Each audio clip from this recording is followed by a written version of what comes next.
یہ مہینہ اللہ کی رحمتوں کا موسم بہار ہے، چھم چھم رحمتیں برستی ہیں، انوار اترتے ہیں، گناہگاروں کو آتش دوزخ سے نجات بخش دی جاتی ہے۔ تو اس کا استقبال کرنا، اس کے لیے انتظار کرنا، گن گن کے دن گزارنا، لمحے اور ساعتیں بسر کرتے ہوئے بار بار ماہ سیام کا ذکر کرنا، یہ اس مہینے کے ساتھ محبت کی دلیل ہے، اور اس مہینے کے ساتھ محبت اللہ سے محبت کی دلیل ہے۔ اس لیے اس مہینے کا استقبال کرنا، اس کے لیے تیاری کرنا، اپنے گھر کو صاف کرنا، اس کے لیے اپنی اولاد کے دل میں شوق پیدا کرنا اور ماحول پہلے پیدا کرنے کی کوشش کرنا، تاکہ جو ہی یہ ماہ جلوہ گر ہو تو روزہ رکھنے کا مزاج پیدا ہو چکا ہو، تلاوت کلام مجید کا مزاج پیدا ہو چکا ہو، دیگر نوافل اور اچھے اعمال بجا لانے کی عادت پڑ چکی ہو۔ تو شعبان میں ہی اس کی تیاری ہوتی ہے، تاکہ رمضان المبارک آتے ہی ہم پوری طرح سے مستعد اور فعال ہو کر کے اس مہینے کی برکتوں کو سمیٹ لیں۔ اللہ کے محبوب علیہ السلام نے ارشاد فرمایا کہ جب ماہ سیام آتا ہے فتحت ابواب الجنہ، تو جنت کے 8 دروازے کھول دیے جاتے ہیں، اور جنت کے 8 دروازوں میں سے ایک دروازے کا نام باب الریان رکھا گیا ہے، جو صرف روزہ داروں کے اعزاز و تکریم کے لیے ہے۔ روزہ دار اس دروازے سے گزر کے جنت جاتے ہیں۔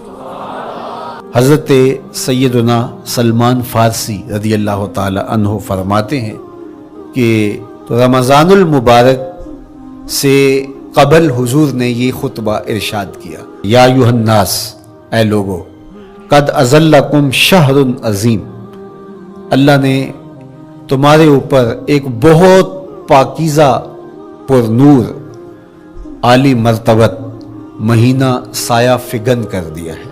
شہر فیہ لیلۃ خیر من الف شہر، اس مہینے میں ایک ایسی رات ہے جو 1000 مہینے سے بہتر ہے۔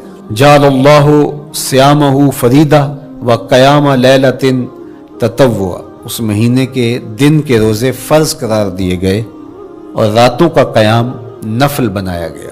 ومن تقرب فیہ بخصلۃ من الخیر کان کمن ادى فریدۃ فیما سواہ، ایک نفل کا ثواب ایک فرض کے برابر اس مہینے میں کر دیا جاتا ہے۔ ومن ادى فریدۃ کان کمن ادى 70 فریدۃ فیما سواہ، اور اگر کوئی ایک فرض ادا کرتا ہے تو اس کو 70 فرائض کا ثواب ملتا ہے۔ وہو شہر الصبر، یہ مہینہ صبر سکھاتا ہے، ہونے کے باوجود بھی انسان تناول نہیں کرتا۔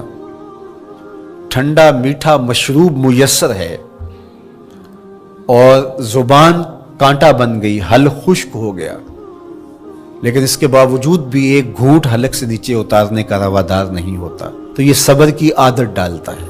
اور سنو، صبر کا ثواب جنت ہے۔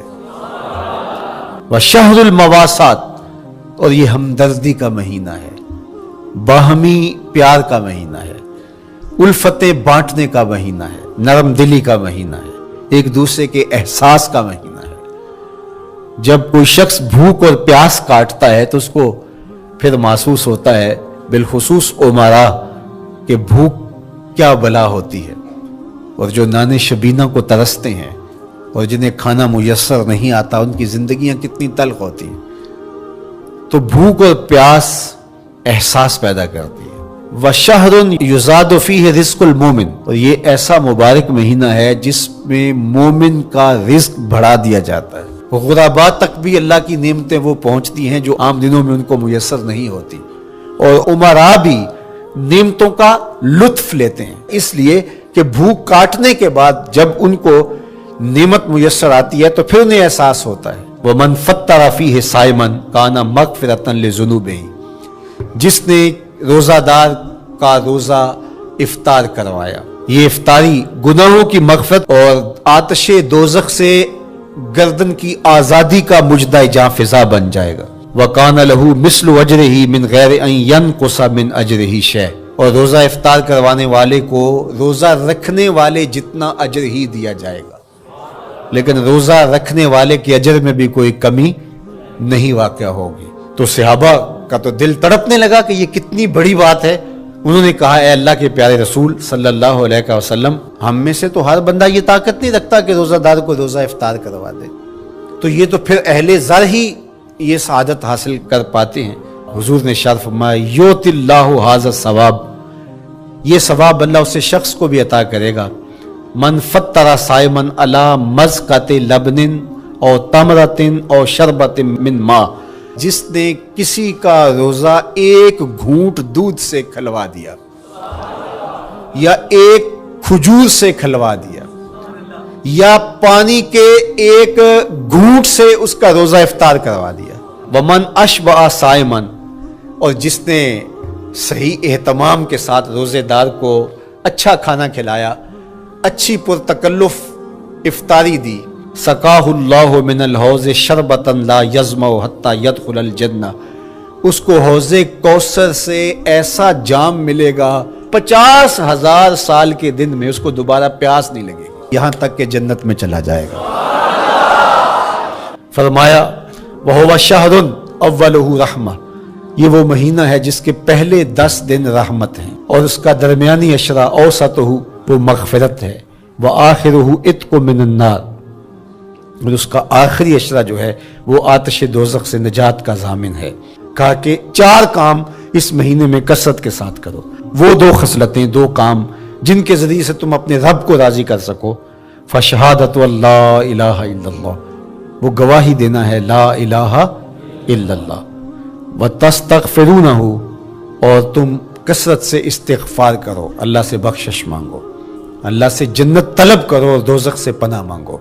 تو یہ کام جو تمہاری ضرورت ہے تم اس مہینے میں کثرت کے ساتھ کرو۔ روزہ فرض کیوں کیا گیا؟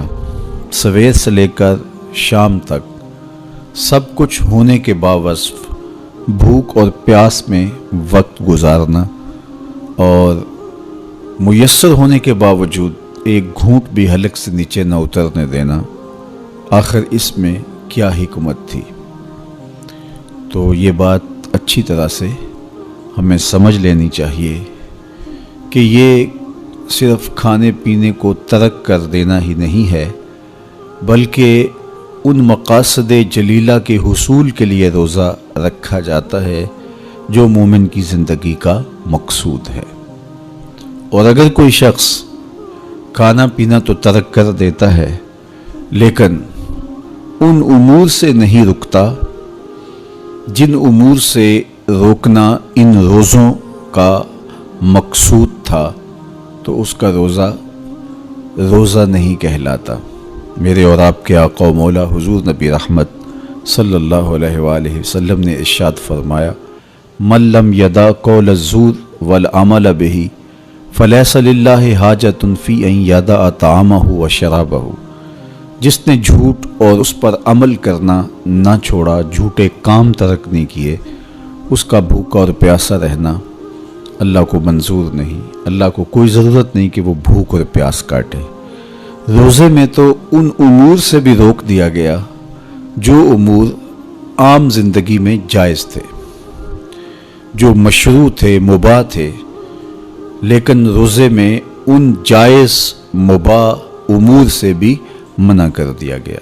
طیب اور طاہر کھانے، خوبصورت مشروب، ان سے روک دیا گیا۔ آپ آب زمزم بھی نہیں پی سکتے جبکہ وہ متبرک پانی ہے۔ شہر مدینہ میں بیٹھ کر شہر مدینہ کی پکی ہوئی کھجوریں بھی آپ نہیں لے سکتے، اس لیے کہ آپ روزے سے ہیں۔ تو روزے میں آپ کو متبرک چیزیں کھانے سے بھی روک دیا گیا، متبرک مشروب پینے سے بھی منع کر دیا گیا۔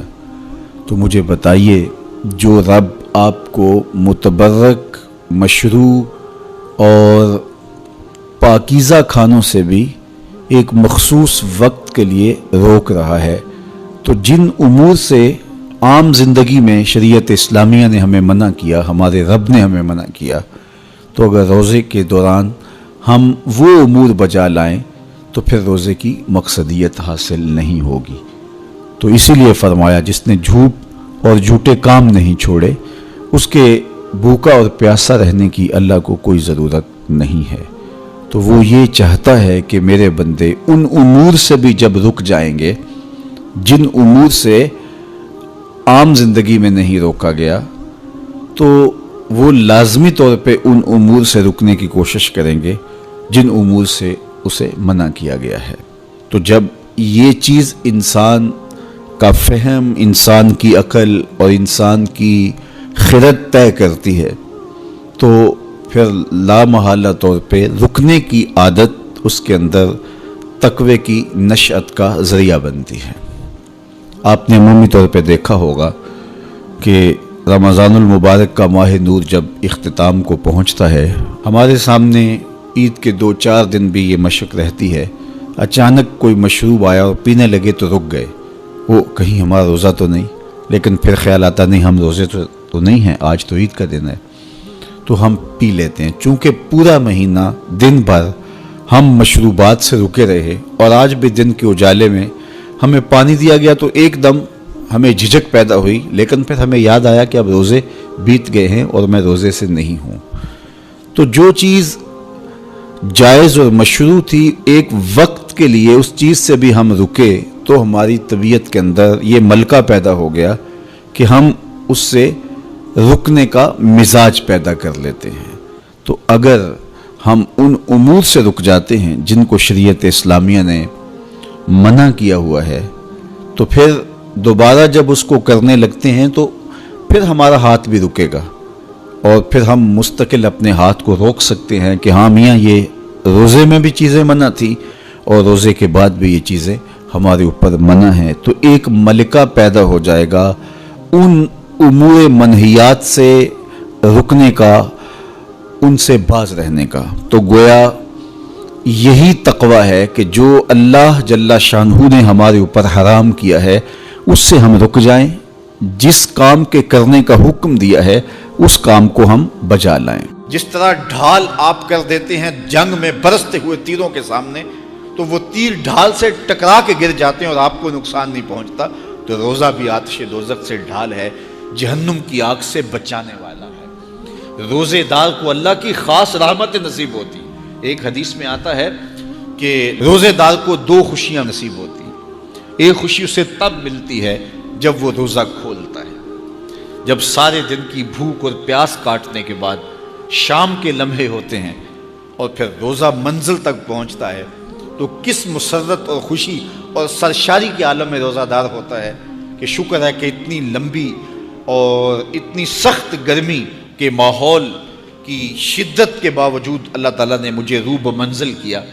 تو اس وقت ایک احساس اس کے ساتھ جڑا ہوتا ہے، اور پھر جب وہ ٹھنڈا اور میٹھا مشروب اپنے کام و دہن میں ٹپکاتا ہے اور وہ ٹھنڈا میٹھا مشروب اس کی رگوں کو تر کرتے ہوئے معدے کی طرف بڑھ رہا ہوتا ہے، اس کی زبان بولے نہ بولے دل اللہ کا شکر ادا کر رہا ہوتا ہے، اس کا ایک ایک عضو بدن رب کا شکرانہ ادا کر رہا ہوتا ہے۔ وہ ٹھنڈا اور میٹھا مشروب رگوں کو تر کرتا ہوا آگے بڑھتا چلا جاتا ہے، لیکن شکرانے کا وہ پیکر بن جاتا ہے۔ وہ ایک مسرت، ایک خوشی کا عالم ہوتا ہے کہ روزہ بھی نب گیا، سارے دن کی تکلیف بھی کٹ گئی اور اللہ نے مجھے افطار کے لمحوں تک پہنچایا۔ فرمایا روزے دار کو ایک خوشی تب ملتی ہے جب وہ روزہ کھولتا ہے، وَفَرْحَةٌ عِنْدَ لِقَاءِ رَبِّهِ، اور دوسری خوشی روزہ دار کو تب ملے گی جب روزے کے صلے میں اللہ اپنا دیدار عطا فرمائے۔ بنی آدم کے جتنے بھی عمل ہیں 10 سے لے کر 700 گنا تک اس کا ثواب اولاد آدم کو اس کا دیا جاتا ہے۔ جتنا گڑ ڈالو اتنا ہی میٹھا، تو بعض کو 10 گنا، بعض کو 70 گنا، بعض کو 100 گنا، بعض کو 700 گنا، تو 10 سے لے کر 700 گنا تک بندے کے اعمال کا صلہ دیا جاتا ہے۔ لیکن میرے حضور نے فرمایا لیکن روزہ جو ہے اللہ فرماتا ہے وہ میرے لیے ہے اور اس کا اجر میں خود عطا کروں۔ جب وہ خود عطا کرے گا تو کتنا عطا کرے گا؟ سخی اتنا بڑا ہو تو پھر کیا عطا کرے گا؟ بلکہ بعض نے اس کو عجزی ہی کی بجائے اجزا پڑھا ہے بصیغہ مجہول، کہ روزہ میرے لیے ہے اور اس کی جزا میں خود ہوں۔ باقی اعمال کی جزا جنت ہے، جنت کی نعمتیں ہیں اور بہت کچھ ہے، لیکن روزے کی جزا میں خود ہوں۔ اور جس کو وہ خود مل گیا پھر جنت میں مل گئی، جنت والا جو مل گیا پھر جنت بھی مل گئی، جنت کی نعمتیں بھی مل گئیں۔ تو روزہ اللہ کی خوشنودی کا ذریعہ ہے، اس کی رضا کا ذریعہ ہے۔ تو خوش نصیب لوگ روزے کی برکتیں حاصل کرتے ہیں۔ اور ایک روایت میں آتا ہے جب رمضان المبارک کا آغاز ہوتا ہے، اللہ اہل ایمان کو، اپنے بندوں کو محبت کی نظر سے دیکھتا ہے، اور اللہ جس کو محبت کی نظر سے دیکھ لے پھر اسے کبھی عذاب نہیں دے گا۔ اللہ اکبر۔ تو یہ روزہ دار کے لیے اللہ کی کرم نوازیاں ہیں، اللہ کی رحمتوں کے اجالے ہیں جو اس کے اوپر برستے ہیں۔ تو میں اور آپ اس ماہ انور کو، اس ماہ نور کو اس طرح سے گزاریں کہ ہمارے اندر کے پاپ دھل جائیں، ہماری غلاظتیں گناہوں کی مٹ جائیں، ہمارا سینہ صاف ہو جائے، ہم اہل ایمان کے لیے کشادہ دل ہو جائیں، ہمیں جو ہے وہ جھوٹ سے، تکبر سے، بخل سے، ریا سے اور دیگر امور بد سے اجتناب کرنے کی عادت پڑ جائے۔ روزہ جو سکھانا چاہتا ہے ہم وہ اس سے سیکھ لیں، اور روزے کی برکات ضبط نفس کی صورت میں ہمیں نصیب ہو جائیں، تو ہم روزے کے بعد بھی، ماہ صیام کے گزرنے کے بعد بھی ایک نئی زندگی لے کر، ایک تازگی لے کر، ایک نور و روشنی لے کر کے جو ہے وہ معاشرے کے، اسلامی معاشرت کے ایک اہم فرد کی صورت کے اندر جو ہے وہ سامنے آئیں۔ تو اللہ اس ماہ صیام کی برکتیں ہمیں نصیب فرمائے۔ ہر سال مہینہ آتا ہے، گزر جاتا ہے، ہم پورا مہینہ بھوک کاٹتے ہیں اور پھر وہاں کے وہاں ہی کھڑے رہتے ہیں، تو پھر ہمیں سوچنا چاہیے، لیکن اگر تبدیلی آتی ہے تو پھر شکریہ ادا کرنا چاہیے۔ آج کی اس تاریخ میں ہم عزم کر کے اٹھیں کہ ہمارا یہ ماہ صیام ہماری زندگی میں ایک سنگ میل ثابت ہوگا، اور ہم ایک نئے باغپن کے ساتھ، نئے عزم کے ساتھ یہ مہینہ گزاریں گے اور ضبط نفس سیکھیں گے اس مہینے سے،